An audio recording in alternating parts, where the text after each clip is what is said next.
Okay, Monika, can you tell me which country are you from? I'm from Hungary. Okay, and city, town, or village? I'm from a very tiny village called Nyílövő.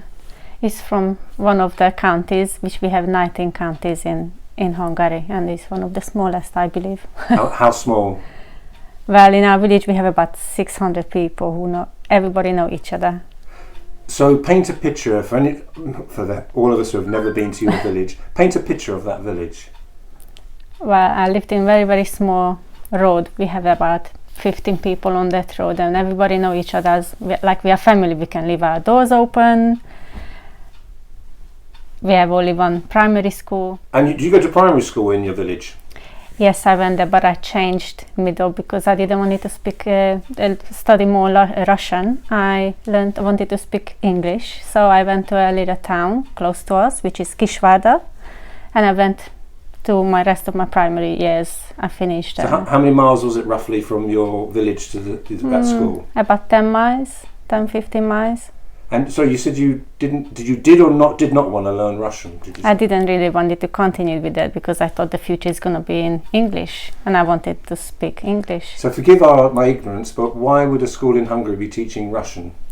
Well, in the villages they didn't have any English teachers yet, so because in the communism you had to learn Russian, so they still continued teaching Russian. So again, forgive my ignorance, how far back are we going? What years were you in primary school? In the 90s, early 90s. Okay, so the wall had come down and they were still teaching Russian. But there was still that. Yeah, okay. In the little villages. It's not much change. Senior school, so how far, the senior school was it's about 10-15 miles. Okay, and what did you enjoy at senior school? What subjects? Sport. I always done sport. I'd done handball there, so I really liked it. And handball's if people travel in Europe, and you can say go to holiday in Portugal, you see handball courts. Is it popular in Hungary? Yeah, handball is very popular in Hungary. I think we have a really great team. And it's is it sort of like a mixture between netball and basketball? How would you describe handball? Yeah, it's a mixture. It's quite aggressive. Yeah, but it's a team. Every team game, I think, is really good. Bringing all the kids together and teach sportsmanship. And if people say to you, what did you like about living in Hungary? What was it? The food. I like the countryside. Because I grew up in a village. I really liked exploring the country because there's lots of beautiful places to go. Even though we don't have a beach, we have mountains, and exploring the nature is beautiful. So somebody's decided to go on holiday in Hungary, and I know it's a big country, but not just where you're from. Would you say to them, you've got to go? What place would you say you've got to go there? You've got to go there. Well, definitely first is going to the capital because it's a lot of history there. It's absolutely beautiful. You still have the old buildings and mixing with the new. It's really beautiful in there. And then you can go to the countryside where exploring the wine. Yeah. So the capital of Hungary is Budapest. Budapest, and you've been to Budapest. I lived there for a couple of years before we came here.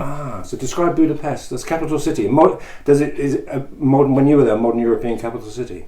Yes, it's a beautiful city to live in. It's a lot of opportunities, but unfortunately, because of all the politics happening, it's less and less jobs. You just mentioned food in Hungary. When you say food, what are the dishes you would recommend? Well, what everybody is known of and Hungary is famous of is a babgulyás, which I made here in England so many times, and everybody's coming back for more. So I guess that's one of the best dishes. We have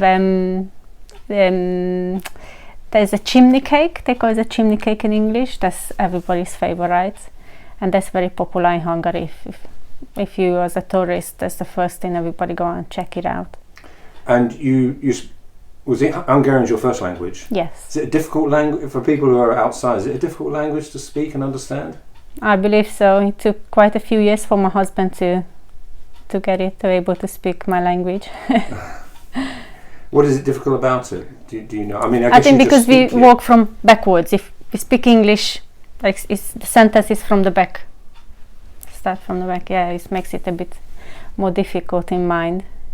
So your Hungary, the Hungary you were brought up in, did it feel we want to avoid politics, obviously. Did it feel like a modern European country, or did you still feel it was part of the Iron Curtain and things like that?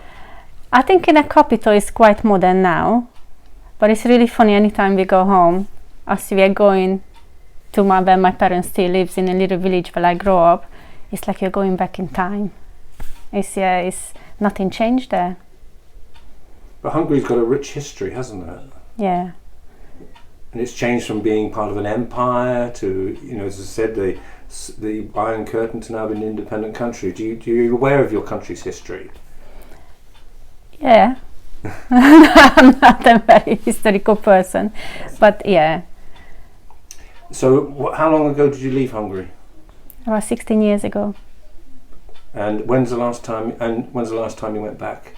About 3 years ago. Because of the pandemic we didn't go home, but this coming August we're gonna visit again. So have you missed? I know you moved away, but did you miss it in those 3 years? The idea of just being able to go back?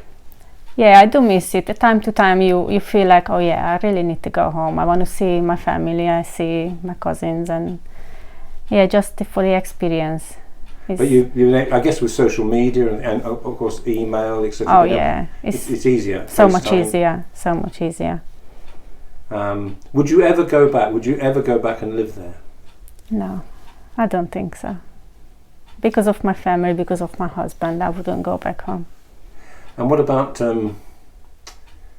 if people say like Hungarian culture or movies or pop stars or whatever? Is there anything you just know? It's No, I never keep up with that. I'm not really I'm not for the singers or anything. I don't keep up to date. If you're Hungarian, where do you go on holiday? Not necessarily you, but where would people go on holiday? Within Hungary? Within Hungary, yeah. There's a lot of there's a very big water park in Hajdú-Szoboszló. People would visit there. It's a quite big tourist place. And do Hungarians go abroad the same places that the British go to? Is that? Not necessarily. Because we are very close to Romania, and obviously now Ukraine is our border country, which is very sad what's happening. But we used to go to Romania. It's a beautiful country. If you want to go for mountain climbing or just explore more about Erdély, they call it Erdély, it's absolutely beautiful. And when you close your eyes, we've gone back to your village for a second. You close your eyes, look at your village. When you close your eyes, what do you see? Again, can you describe a little bit about the village? What I would remember is my grandma.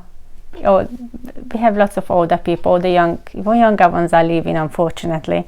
And they would tie their little hair, and we have chickens in the garden, all the pigs and all the farm animals, and yeah, just walking down in our little farm and picking vegetables or cherries from the tree.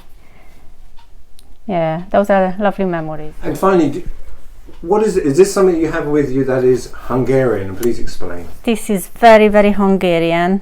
My grandma made it for me, bless her, before she passed away. Yeah, she always used to sit in the garden and just keep going with her little flowers. Yeah, this is very traditional in Hungary. They used to make little smaller ones as a decoration. So I always put it up in Easter. We put it on the table with all the traditional food all around. We used to go to the church, and yeah, these are lovely memories.